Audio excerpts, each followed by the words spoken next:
Story of my life. I was born ready. Cameras on. Yeah, cameras on. Hey, we got Captain Stephen SHAKESHAFT, who is the Fayetteville Fire Department PAO or PIO. What are you? Public PIO. Information? Yeah, PIO. Yep. Yeah, that's my military. Public Affairs Officer. It's kind of like a military thing. Yeah, that's what I was raised around too. My dad was in that world. So.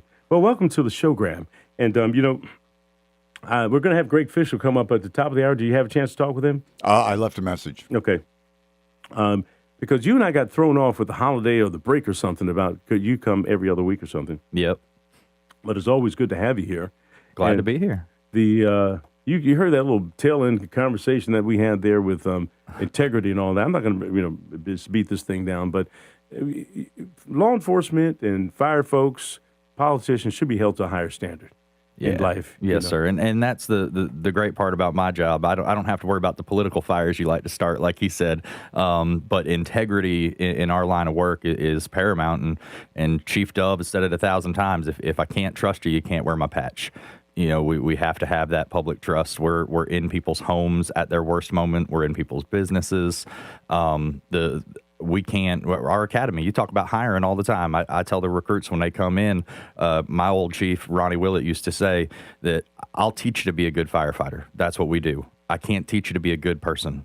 You got to be that when you come in the door. And that's why we chose you, because you showed us you were a good person.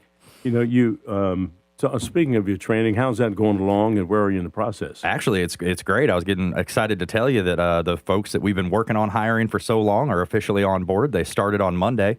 And one of the things I'm super proud of this year is we had, in the 20 years that I've been here, I think maybe once or twice I've seen the number of fully certified candidates applying to come work for us. So what most people don't know is you get hired as a firefighter. It's about 6 months before you see a fire truck. There's 6 months worth of training.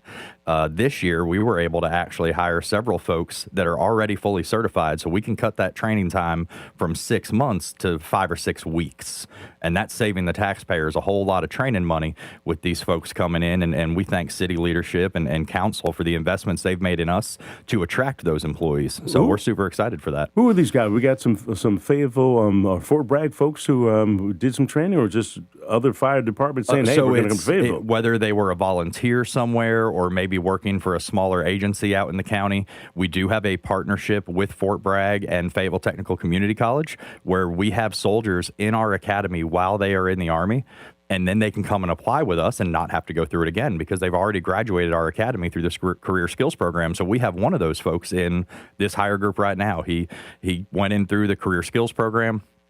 Transition Tech, as Fayetteville Tech calls it, went to our fire academy, but as an FTCC student, and now he's starting with the Fayetteville Fire Department and won't cost the taxpayers 6 months worth of training because that's already been taken care of through that partnership. So lots of good things going on. Well, one thing that has been in the news, and I don't think there's any update since the last time we talked. We're talking about Station 4.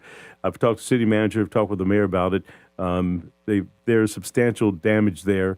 And a resolution is being held back by lawsuits. Where are we in that? So the report has been made public. It is readily available on the city's open data portal or their website. And really, the biggest thing now is that we finally have some direction moving forward. The council has all the information that they need now to make decisions, and they voted to look at options for demolishing the building and starting over. As far as how long that process takes, I know they're saying somewhere 30 to 90 days to decide how that's going to look. And then we'll go from there for rebuilding Station Number 4 and getting that up and running. But again, the most important thing, and you've emphasized about fire coverage for folks in that area. What area did it cover? Yeah, so Station 4 currently sits right there at Fayetteville Technical Community College, right across the street from the college. So that building is just outdated. It was built, I believe, in the 60s. It's the second oldest operating station in the city, and it's just we need new facilities. There's only one restroom. There's not male and female restrooms. It's very small. It's an open bunk room. It's just a bunch of beds in a room. So the protection is there. You are protected. The response is not changed, but we need to upgrade that facility to provide the cancer prevention methods for our firefighters to keep them healthy, the facilities for a diverse workforce. As our workforce becomes more representative of the community and women involved, we need facilities for those folks.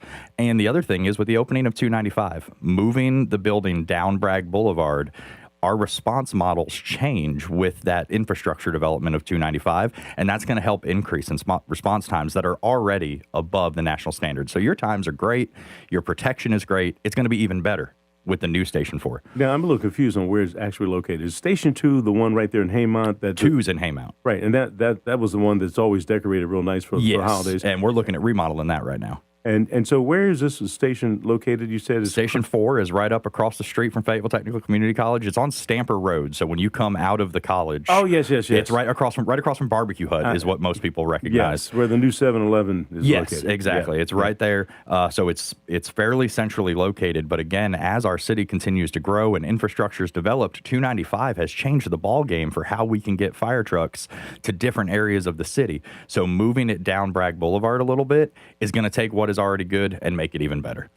Okay, so that part of the puzzle is still probably years away. It's still a little ways away, and we got some other projects. We can't let one challenge stop progress, so we have some other stations being worked on. Station 16 out on your side of town. The current temporary station, again, was always meant to be temporary, so the new facility is going to be beautiful. It'll have a community room for the community on the east side of Fayetteville. That project should be turning dirt in May, I think, give or take. Right around May, we should start actually having some construction go on. And then station number 9, which is in Bonnie Doon, the old Bonnie Doon district that the city annexed back in 98. Station 9 is going to be rebuilt again down the street. We're going to move it off that busy corner right across from the school. You can imagine how hard it is to get out of that fire station at 3 p.m. when the kids are getting out of school. So we're going to move it down the street a little bit when we rebuild it. And then Station 2, which is the historic Haymount station that everybody loves, we're limited on space. If you've ever been to Haymount, they don't have big backyards. There's not a lot of room to expand in Haymount. So we're looking at a feasibility study to if we can remodel that fire station to, again, bring it up to new standards, right? That building was built in the 40s. It is the oldest operating station, and it needs some love. Yeah, I've seen pictures. Isn't there a fire truck, an old fire truck somewhere, a pumper? So we used to house that at Station 2. That used to be our historic station, and that old, I think it's a 1921 fire truck, along with our steamer, have been moved to the Fayetteville Transportation Museum. So if you love history and you want to take your kids down to the Fayetteville Transportation Museum, we have a beautiful exhibit there of our old fire apparatus and equipment, and it's an awesome experience, especially for youngins. It's a great experience. Check that out. They don't have a pole you can go down, right? No. I think we talked about that a while back. We've got the old pole from Station 1 in Station 1, but it's not functional. It goes to nowhere. Well, what was the deal with that? If you were supposed to come straight down and you're supposed to be able to get off the second floor and get down quick? Yeah, so when you think about the history of the fire service in major cities, they had to build up. They didn't build out, they built up. So your bunk rooms and your offices were upstairs, and you took the pole down to the ground floor. We don't typically build up around here. Our fire stations, we have enough room to build out.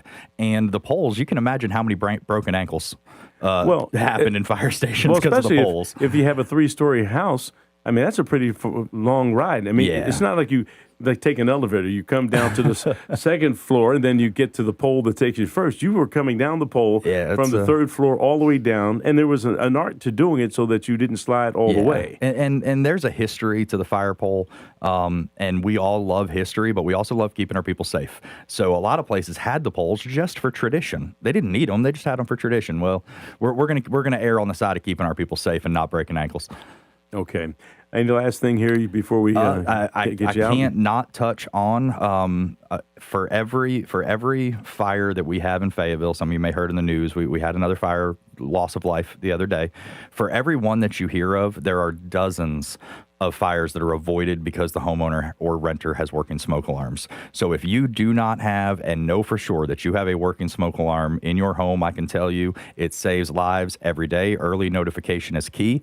Please reach out to us, website, phone, give us a call. We will make sure you have a smoke alarm, and we are starting a campaign soon to help educate homeowners who are renting their homes.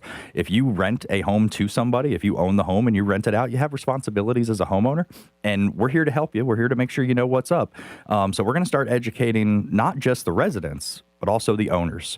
And we want to get out and make sure everybody has working smoke alarms. Well, in addition to responsibility, liability as well. Yeah. If there's a fire and there's no working smoke alarm in an apartment complex or a home that's being rented, that goes back on the owner of the home, And not the renter. and it all depends. There's always circumstances, right? It's the homeowner's job to make sure that you have a functional smoke alarm. Once you are in that home, and it's your job to make sure it stays up to date. Notify your landlord if it is out of date. You need to maintain the battery if it needs one. Hopefully, it's got the 10-year lithium-ion batteries where you don't need to change them.